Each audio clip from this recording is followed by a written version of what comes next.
Nasubukan mo na bang mag-text gamit ang iyong labi?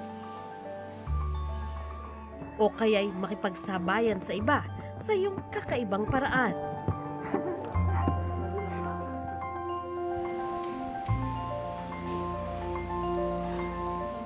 Paano nga ba kumain kung wala ka namang kamay? Maaabot mo ba ang iyong pangarap kung hindi ka makatayo? Kung dumadaan ka sa pagsubok at tila mailap ang pag-asa, para sa iyo ang kwentong ito.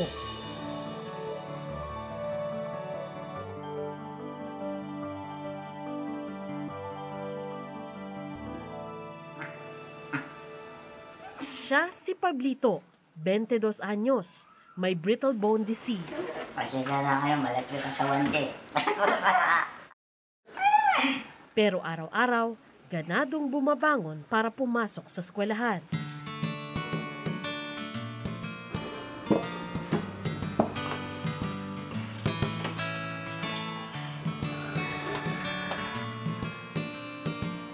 Laki ng katawan.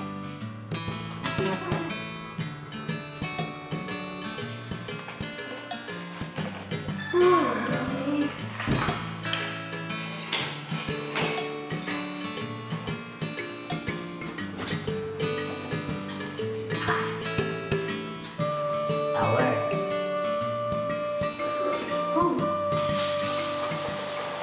Sa tahanang walang hagdanan kung saan nakatira si Pablito, pasadya pa ang shower para sa kanya.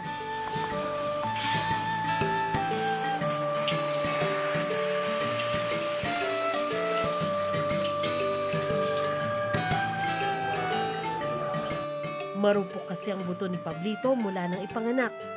Sabi niya, minsan na rin siyang nahulog ng bata na nakadagdag sa kakaibang hugis ng kanyang katawan.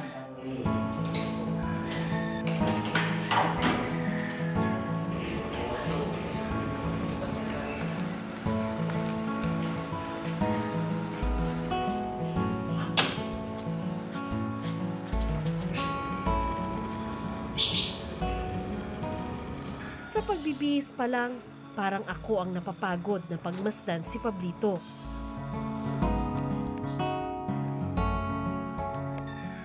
Sa pagligo at paghahanda, inabot siya ng 1 oras. Pero isa lamang itong ordinaryong araw para sa binatang nasa grade 10 na.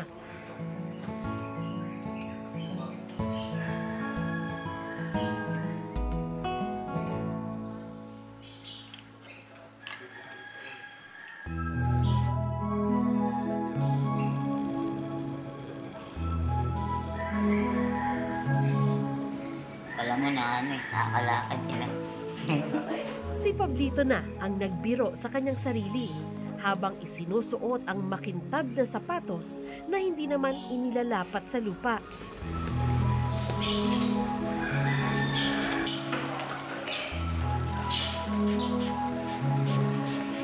Iba na ang Pablitong pinagmamasdan ko ngayon sa batang nakilala ko mahigit 5 taon na ang nakararaan. Ano pa yung mga kaya mong gawin na hindi mo kayang gawin dati? Marami po, tulad ng pagliligo mag-isa. Sa ngayon, nagugulat ako sa sarili ko, kaya ko na po paunti-unti. Marunong ako magbihis. Marunong na rin akong pumorma. Napansin ko nga. Ano pa? Marunong ka ng pumorma, ha? Ako, Ano pa? yan na, nagagawa ko na po yung, mamasyal-masyal. Kasi nakapamasyal na po ako sa labas eh. Noong gawin namin ang dokumentaryong Pasan-Pasan noong 2010, kasama pa ni Pablito ang kanyang kapatid na si Jason.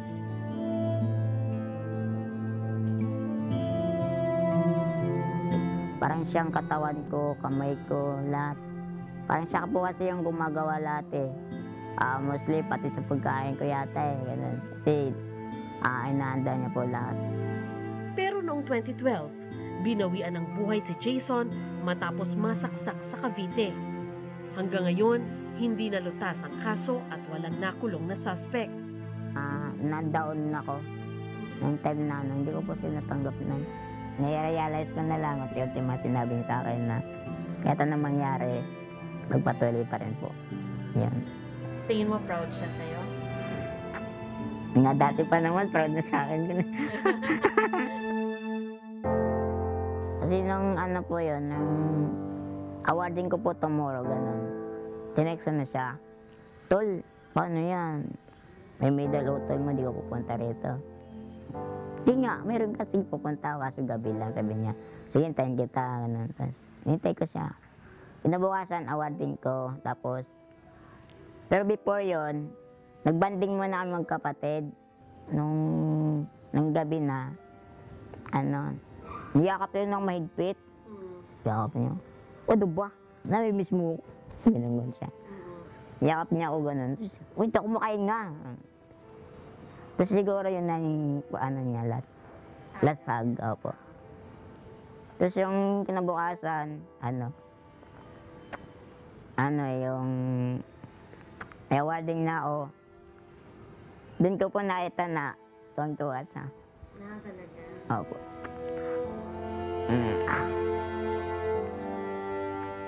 Dama ko ang pangungulila ni Pablito hanggang ngayon.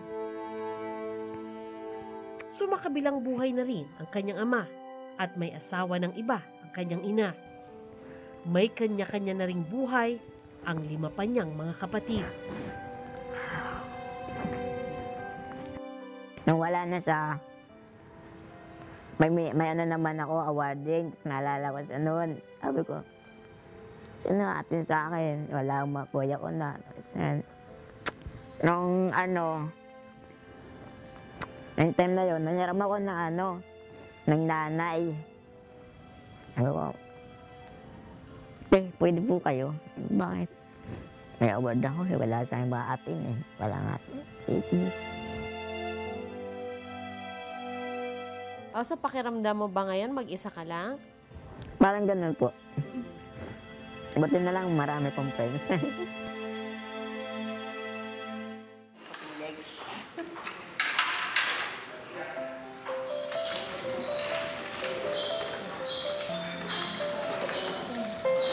Hindi pa nga siya binata. Hindi pa nga siya. Matapos mag-agahan, binaybay na ni Pablito ang daan patungo sa eskwelahan na malapit lang sa kanyang tinitirhan. Sinundo siya ng kaibigan si Jomar, anak din ng isang PWD o Person with Disability.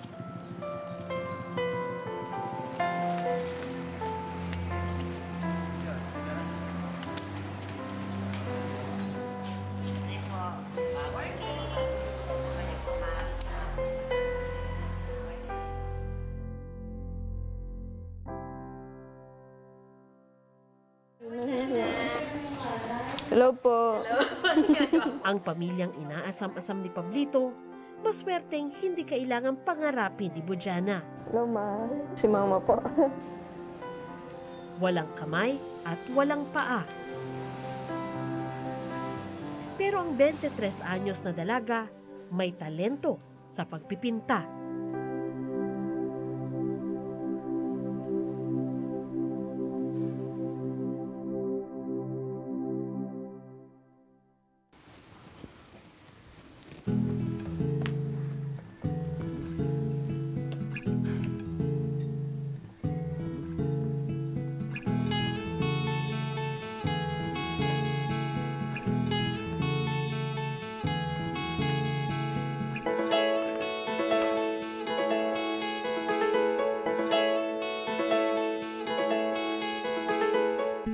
May mga PWD na sinisikap gawing normal ang kanilang buhay sa kabila ng kanilang sitwasyon.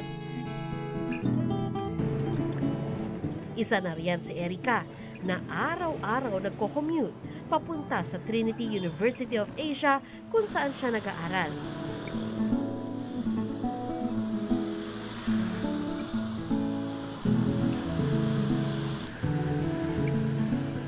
Mabuti na lang, hindi naman daw nawawala ng mga estrangherong handang tumulong. Po. Ano po yung sa Cubao po?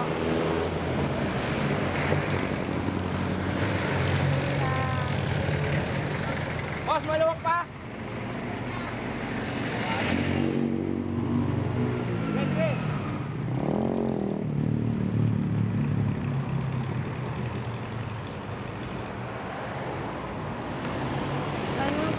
ganyan talaga yan sila kuya.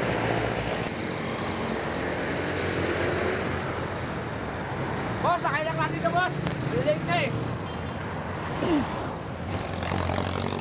Kasi kailangan po talaga maaga ka po, kumbaga mag-aabang. Kasi hindi po lahat ng mga jeepney driver,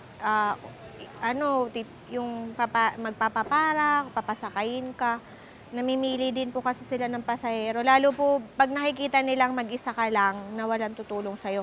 Kasi nga, siguro naisip nila, bubuhatin pa yun. Ito kuya, wait lang po, itutupi po.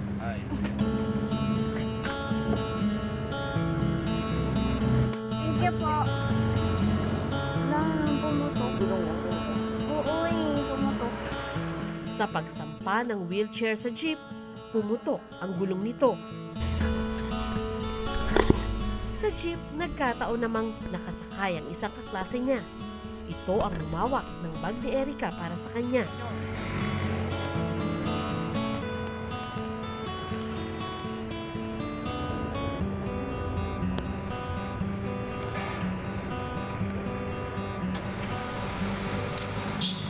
Pagbaba sa harap ng universidad, wala namang magawa si Erica kundi gamitin ang wheelchair kahit flat ang gulong nito. Malaki pong pagbabago sa akin yung nag-college po ako eh. Kasi, dati takot-takot talaga yung magbiyahe mag-isa. Yung nag-college na ako, sabi ko, tatatagan ko yung loob ko na mag-isa lang akong kakayanin ko to. Salamat na lang at may mga mabubuting taong handang tumulong sa mga tulad nila. Halimbawa, pag may klase siya sa college, automatic po tutulungan namin siya ibaba. Tapos naman sa umaga, pag darating na po siya, tinatawag niyo po kami mga utility para iakyat po dito sa classroom po niya. Kuya, konti na lang.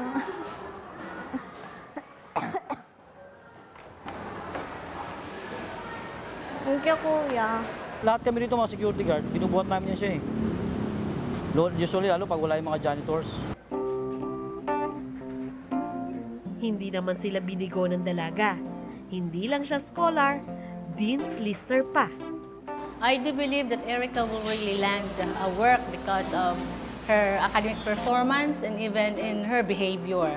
Very silent type, but mayroong intellectual capability and emotional capability to cope the challenges of tertiary schooling. Pantay-pantay ang paningin sa inyo. So, sobrang saya ko dahil nakakasabay din po ako sa mga academics na sa lesson po.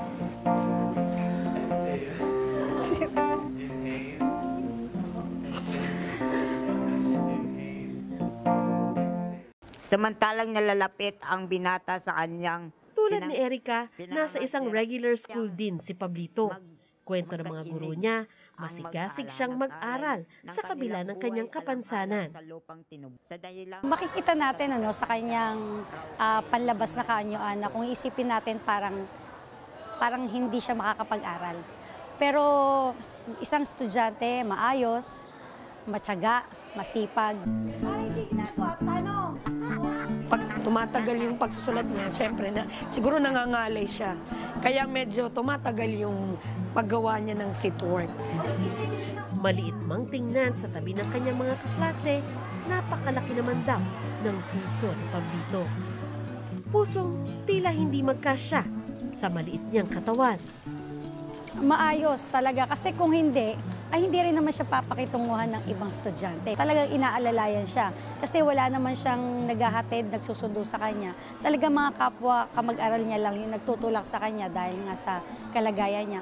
Pero kita natin doon na mabuti siyang estudyante at makipagkapwa-tao dahil nga tinutulungan siya ng kapwa estudyante.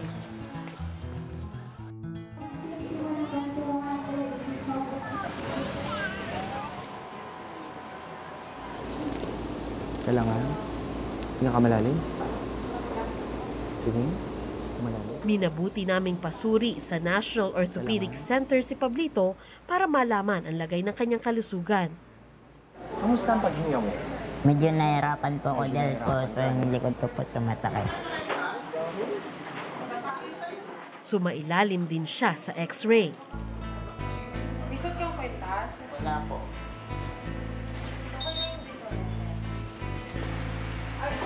So, tinatawag po natin itong brittle bone disease. No? Sa Philippine Orthopedic Center, tumitingin kami ng mga ganitong pasyente. Tinatawag namin itong osteogenesis imperfecta. Since malambot ang buto or very brittle, bukod sa bali, pwede rin pong mag-manifest po sa gulugod o sa spine, which is also very evident sa kaso po ni Pablito. Nagkakaroon po ng deformity, which can lead to one of the complications po, which is respiratory compromise po. Nakababahalang pakinggan ang paliwanag ng doktor sa kondisyon ni Pablito. Nabibilang po siya sa type 3. Hindi niya kayang maglakad. Unlike yung ibang types po ng ganitong sakit, kaya nilang mamuhay na mag-isa.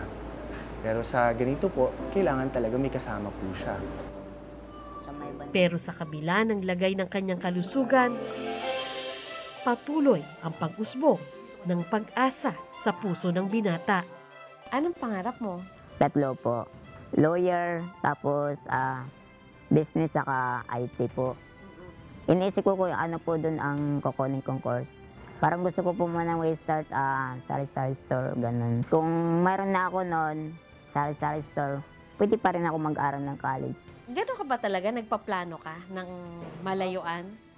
Nagpaplano na po kasi mayroon po yung dumarating na bigla tapos hindi ka nakapagplano, parang masasyak ka. Sina Pablito, Erica at Bojana ay ilan lamang sa mga PWD na nakikipaglaban para sa kanilang lugar sa mundo. Uy! Hello, Pabs! Dati na silang magkakasama sa isang eskwelahan. Ngayon ay tumatahak sa kanya-kanyang landas patungo sa kanilang mga pangarap.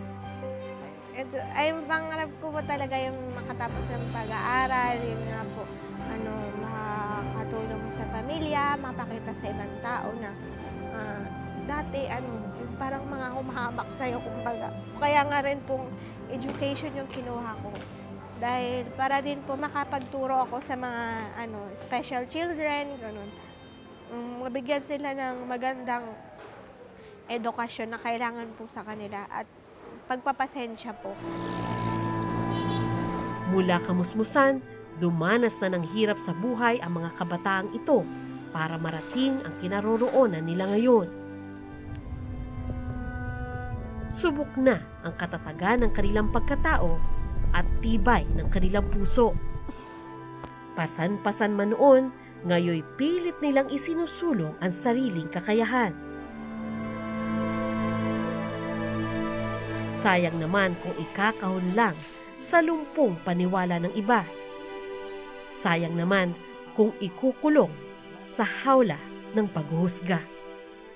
Magandang gabi po, ako si Sandra Aguinaldo at ito ang Eyewitness.